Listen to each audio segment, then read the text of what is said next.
వర్షాకాలమైనా ఎండాకాలమైనా బట్టలు ఉతకడం చాలా పెద్ద పని. బట్టలు ఉతకడంతో పాటు వాటిని పిండడం, మడత పెట్టడం కూడా చాలా పెద్ద పని. కొంతమంది మహిళలు బట్టలు ఆరబెట్టేటప్పుడు కొన్ని తప్పులు చేస్తారు. దీనివల్ల బట్టలపై మరకలు ఏర్పడతాయి. ఈ మరకలు బట్టల నుండి సులభంగా తొలగిపోవు.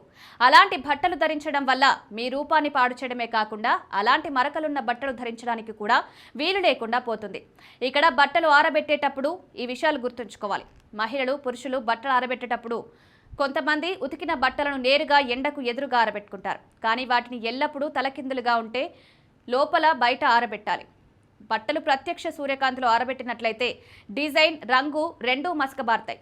అటువంటి పరిస్థితిలో మహిళలు తలకిందులుగా లేదా లోపల బయట ఆరబెట్టాలి. బలమైన గాలి వీచినప్పుడు బట్టలు ఎగిరిపోకుండా ఉండడానికి క్లిప్లను ఉంచుతారు. ఈ క్లిప్లు ఇనుము లేదా ఉక్కుతో తయారు చేస్తుంటే అవి బట్టలపై తుప్పు గుర్తులను వదిలివేస్తాయి. ఈ తుప్పు మరకలు సులభంగా తొలగిపోవు. అటువంటి పరిస్థితుల్లో మీరు బట్టలపై క్లిప్లను ఉపయోగించినప్పటికీ బట్టను తలకిందులుగా పక్కకు వేలాడదీయండి. మధ్యలో ఏదైనా డిజైన్లో క్లిప్లను ఉపయోగించవద్దు. ఇనుప క్లిప్లను ఉపయోగించే బదులు చెక్క క్లిప్లు, ప్లాస్టిక్ క్లిప్లను ఉపయోగించండి. కొన్నిసార్లు స్థలం లేకపోవడం వల్ల కొంతమంది ఉతికిన బట్టలను ఒకదానిపై ఒకటి పేర్చుతారు. కానీ రెండు బట్టలు తడిగా ఉన్నాయని, ఒకదాని రంగు మరొకదానికి అంటుకుంటుందని వారు మర్చిపోతారు. దీని కారణంగా రంగు మరకలు బట్టలపై చిక్కుకుని మొండిగా మారతాయి.